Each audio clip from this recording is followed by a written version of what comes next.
I had many sleepless nights, just wondering what is happening, because I still do not understand what has happened. Tonight, David Frost and the Shah of Iran.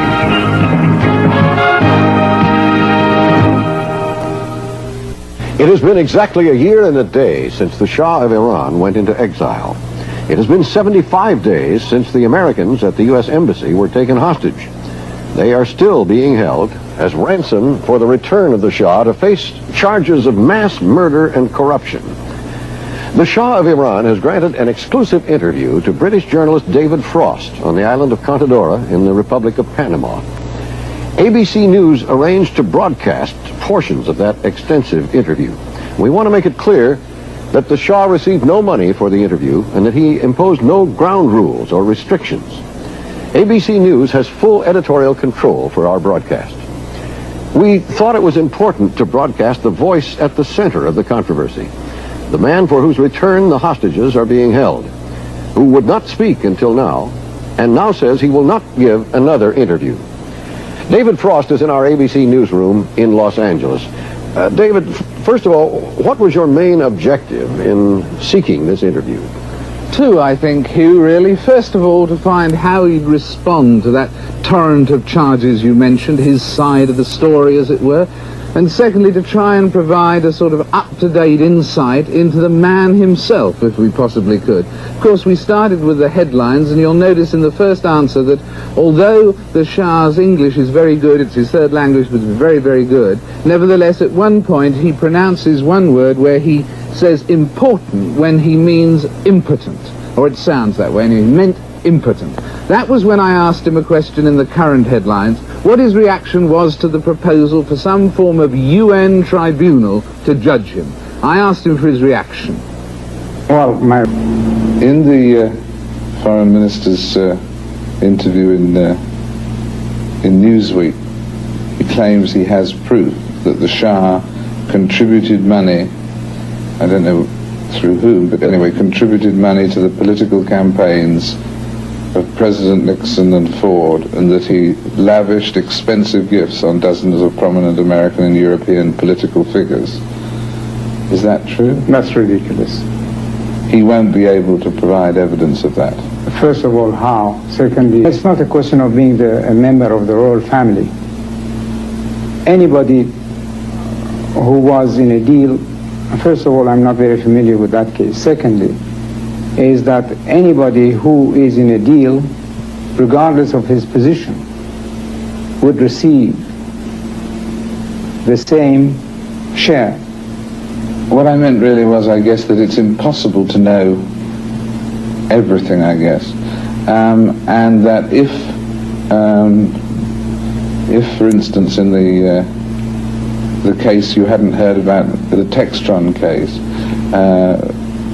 which involved a late brother-in-law of yours, and was the subject of a Senate hearing in the States, and for a week or two it was in the balance whether because of that William Miller would be confirmed to his cabinet position. If you didn't know about something like that, is it not possible that there were a great many other things that were concealed from you? But towards the end, you issued an edict forbidding the royal family to get involved in business. It must have been because you realized it had gone too far. That was the immediate royal family, obviously. Brothers and sisters and very close royal family. Because I thought that even though it was not prohibited by law, I would prefer them to not be engaged in such activities. That would not have prevented the people or the state or any organization to file a suit against any member of the family in the ordinary courts of the country. I would have thought it would be unlikely for a member of the royal family to lose a court action in Iran. I don't know, because I don't remember any case like that. David Frost asks the Shah about the charges of mass murder and torture by his government right after this. and charges by Iran's Revolutionary Council and by the Ayatollah Khomeini and by the people holding the American hostages that the Shah was responsible for the murder and torture of many thousands of people. David, you asked the Shah about these charges.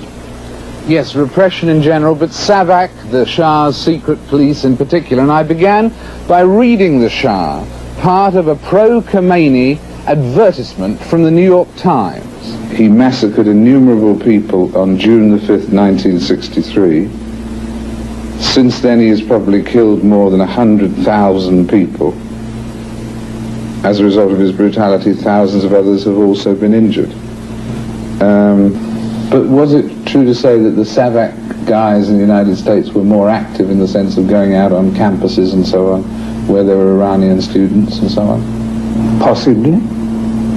But after all, their job was to report every kind of subversive, anarchic, nihilistic, Maoistic, communistic, Trotskyistic, Castroistic activities. What was the job of the CIA people in Iran? Well, officially it was to gather intelligence. Unofficially? Unofficially, God knows. We should ask them. And look what is happening. Look what is happening. If in those days people were tried, first instance, second instance, then convicted, then eventually shot, except those who really attempted on my own life or did something against me.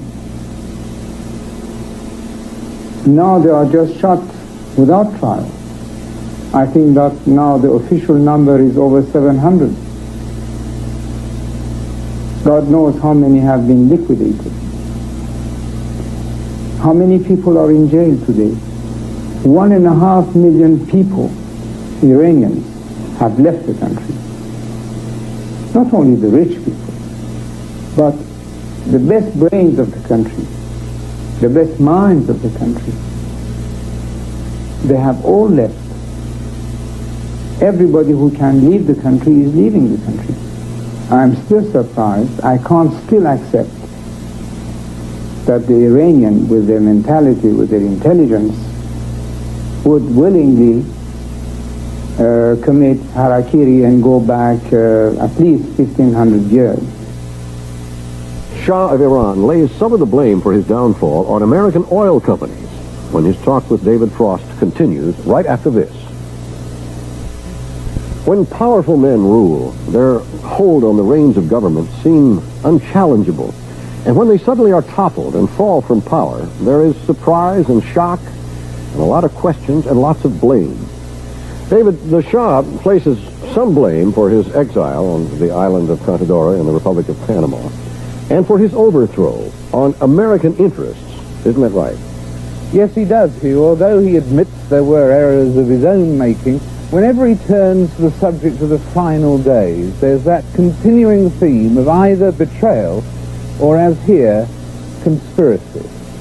2 years before the changes in my country, we heard from 2 different sources connected with the oil companies that the regime in Iran will change. And for the last year, the consortium never seriously discussed their plans to purchase our oil. And what was their purpose in doing that, do you think? It's just in imagination. We believe that there was a plan, that there must be less oil offered to the world market in order to make the price of oil go up. One country should have been the one chosen for the sacrifice. Iran was producing 5,600,000 barrels per day. So in order to have a shortage of oil, in order to make the prices go up. With what I have heard about these two people connected with two oil companies and the consortium never really starting serious talk about placing in order to buy our oil. So it seems that the chosen country to drop its production of oil would have been mine. Two people from what oil company? Well, I'm not naming them really because that would be something else. But from two different countries. Two different countries? Two different companies. But from which country? If you don't name the country. They happen to be American companies. Had you done anything that would have given the oil consortium a reason to be angry with you? When they were dragging their feet for almost 1 year and never signing a firm contract for our oil, then I was starting to ask myself, these people who were so eager to place an order for our oil or to have our oil at their disposal, how is it that they look so disinterested? So that you think that when they gave you the advice to pull back and produce a bit less oil, it wasn't because your oil would run out, i.e. not in your interest so much as in the interests of the profits of others? To that extent, yes. During the final days, during that period leading up to Christmas and to January, what could the United States have done to help you, do you think? Well, nothing. I think that instead of the US and the UK coming out so strongly with words by saying that we are 100% behind the Shah, we support him and this and that, if they had just kept quiet from the beginning and not mixed into our affairs, that would have been probably the best thing. Is there anything that the United States or Britain could have positively done that you would have regarded as a were wonderful? If not, that's a different matter. From your own point of view, you'd had a strong feeling of American support from president to president through the years, really. Oh, yes, surely.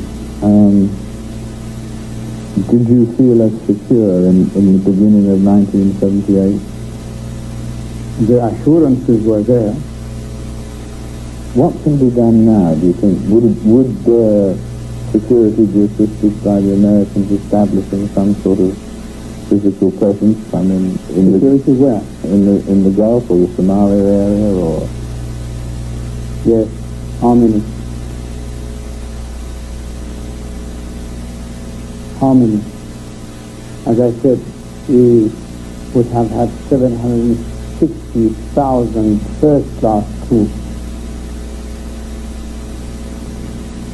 And you need numbers of that size, you're saying? I mean, it's no good having a detachment of 100 or 1,000. No, the day of a gunboat is over. Do you now think that it was a great mistake to propose that Khomeini be moved from Iraq, in the sense that that made him more available to the world's press at the crucial time in October? I think that the government inadvertently proposed something like this, and then when we studied it, we saw that this would be a mistake. Then we tried to stop it, and it was too late. Before you exiled them, did people advise you to go further and execute him? No, I don't remember that. Maybe some people had said, well, try him. but I think I still think that the best policy with 30 people is when it becomes absolutely impossible to deal with them, is just to ask them politely to take a trip on a one-way ticket. Well, this time it was not a one-way ticket. Do you think that Mr. Khomeini, uneducated person, if you ask him if there is protein in I don't know, in oats or not, could not tell you about it. He could have planned all this, masterminded all this, set up all the organization? Surely not. Who do you think did? Well, that's the question. Do you think you know the answer? Not precisely. I know about the people who were surrounding him. This I know, yes. Where did they come from, you know? Well, the two main people in those days, at least on the surface, were Yazdi and Ghotbzadeh, with the parts that we all know. They were educated in America, you know. But not only that, Yazdi was an American citizen. Ghotbzadeh was thrown out of Georgetown University because he was incapable of studying. And many people say that first he was a CIA agent and then a KGB agent. Really? Between the period September 7th, which was the day of realization, you said, when you realized that the love of your people was not the same as it was, or whatever. At least some of my people. And the period when you decided to leave. Between those two periods, was there a time when you privately said to yourself, I may have to leave, before anyone suggested it to you? I may not win this battle? Between September 7 and January 16. Well, maybe not exactly in this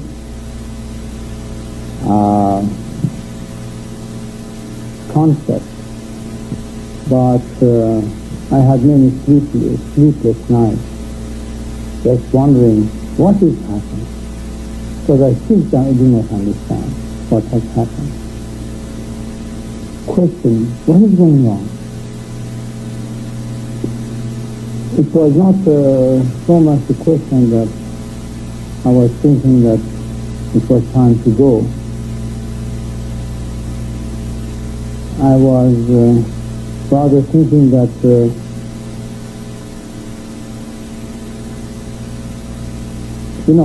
like an end, something.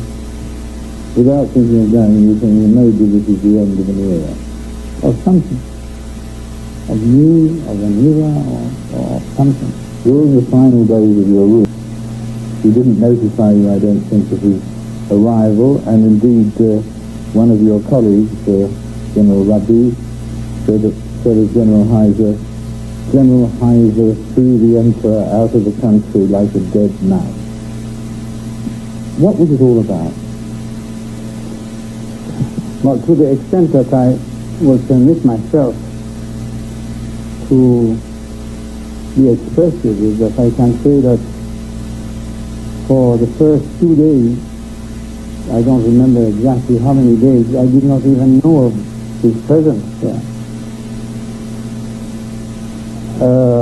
In the past he was coming and going, but each time it was announced months ahead, and obviously the first thing was to have an audience with me. I saw him only once, when he accompanied the American ambassador to come and inquire about the date of my departure and even the hour of my departure. That's all I discussed with General Heiser. But 1 or 2 days before I left the country, my then Chief of Staff told me that General Heiser wanted him to meet with Mr. Bazargan, your then chief of staff being General غربی, who was former commander of the gendarmerie and then former minister of the interior. And the rumor that you said Homer, which I think is a very good choice, about General Fabrice having been your close friend from such a young age, and having worked with you so much that he heads or consults with the current government's secret service organisation. And the other, much more Homeric rumour is that he masterminded the murder of your nephew. I have heard that. I don't want to believe it, but this is what I have heard repeatedly. And so what do you feel about him now? In my inner heart, I hope it's not true, because it would be so dirty, so vile, so disgusting, that one would have, look into the humanity, a little hesitation of believing into anything. Do you ever wish on the not too very solid foundation of blood? From the beginning, always I was begging and pleading with my people, don't kill, please don't kill. And that's when the army started to teach their people how to aim at the lower parts of the body and how to use rubber bullets and those things. Because we had never thought of that before, never had the occasion of meeting such an emergency. I know you are a fatalist, but how long do your doctors tell you that you have to live? They did not elaborate on that subject, maybe on the opposite. They were saying that always new drugs, new medicine, in the same case, people have lived a normal life. But as you mentioned yourself before, I'm not thinking of these things at all.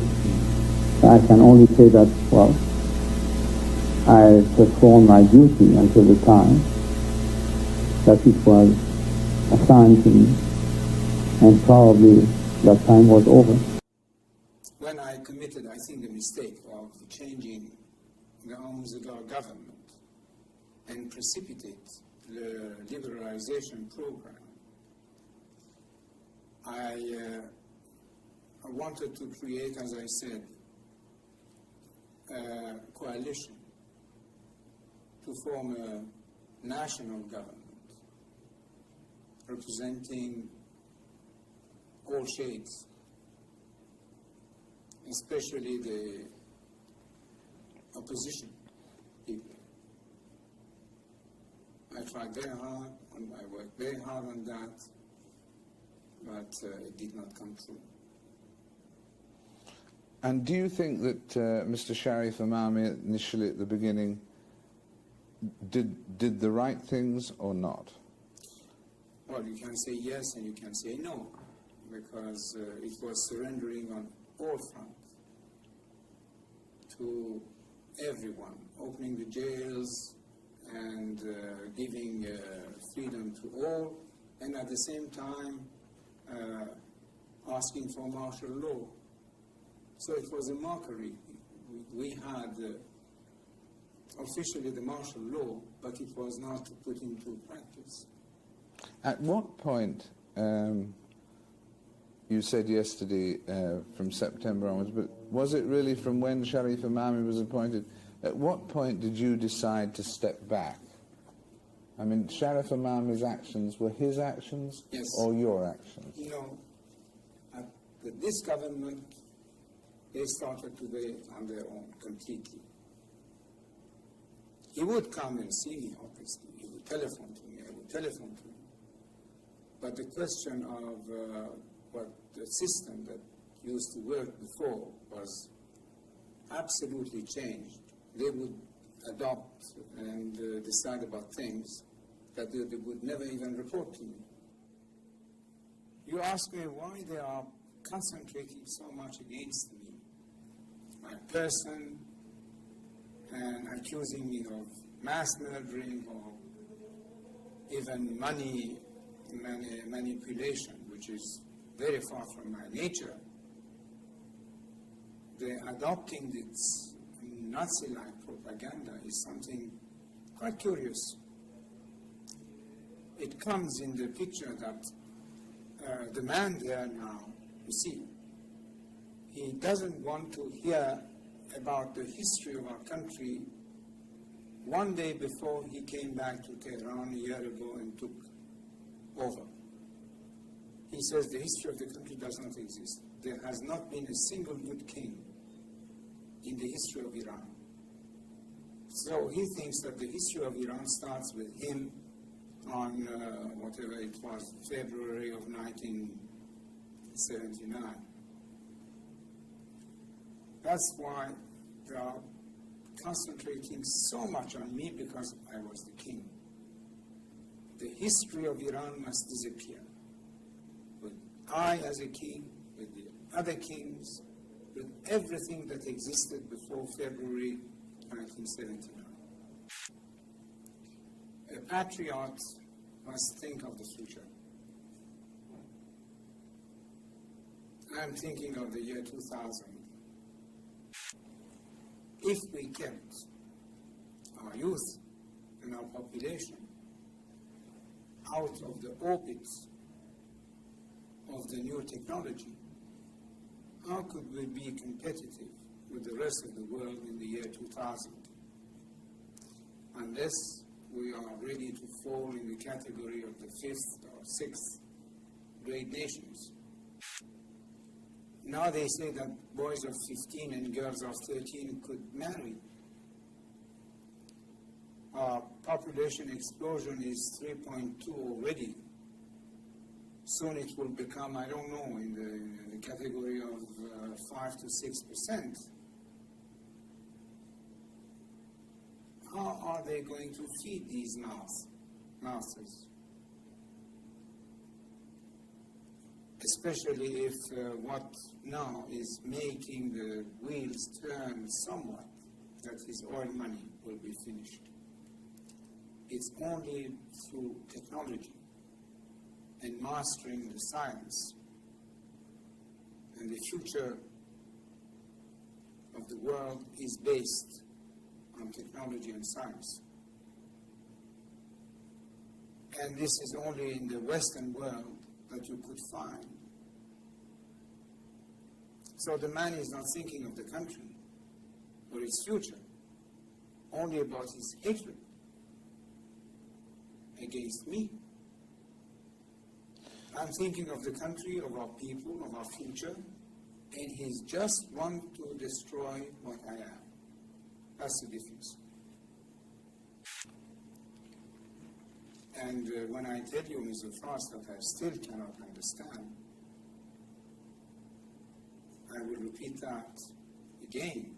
I still cannot understand what has happened. If you had your time as Shahanshah over again, those 37 years, what would you have done differently?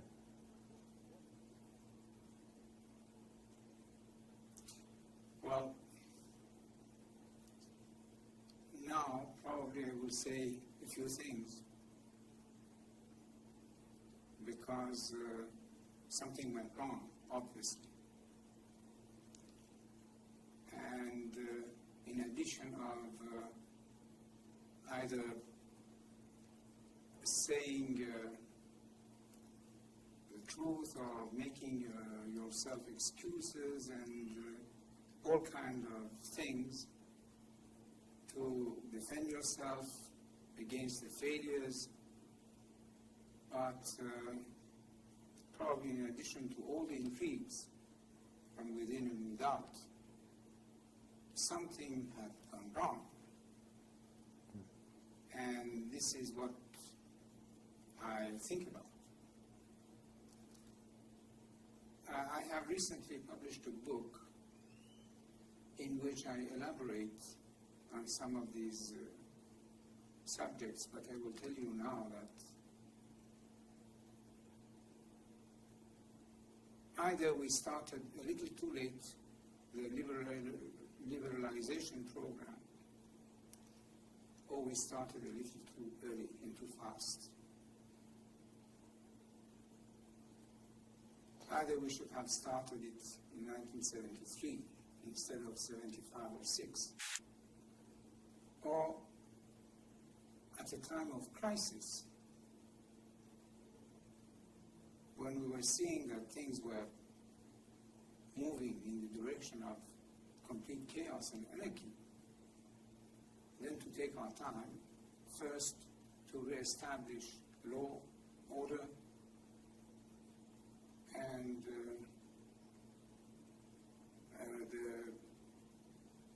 execution of rule, implementation of rule, and then start to liberalize again.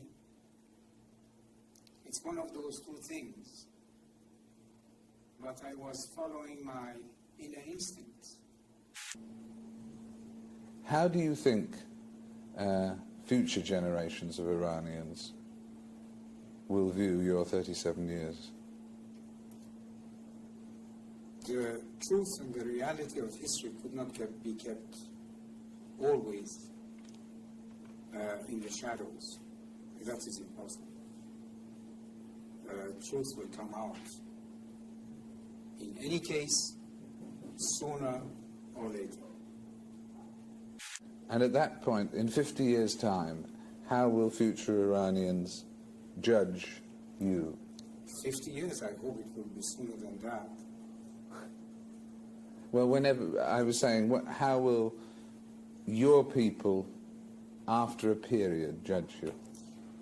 Well, if they read history, they will see what it was before my father, what it was when I took over, and what it was when I left.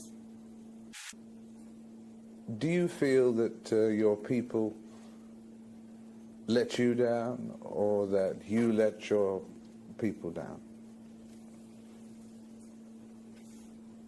First of all, when we say the people, we cannot talk about all the people. That's absolutely not true.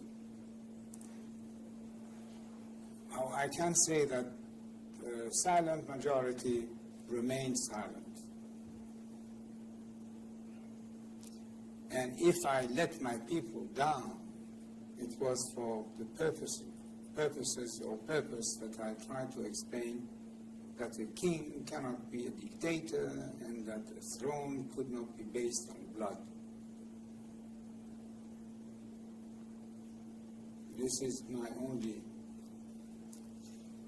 explanation for what it is worth. Did your people let you down, do you think?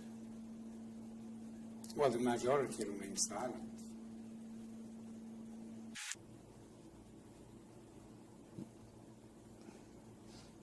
Is the worst thing about being here, thinking of your homeland?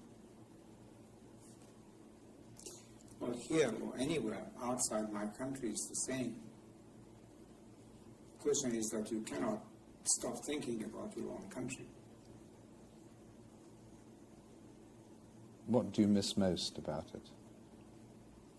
No, what I miss, or what makes me really cry, is that we could have been this year, surely by the end of '82, something quite viable. And what are we now?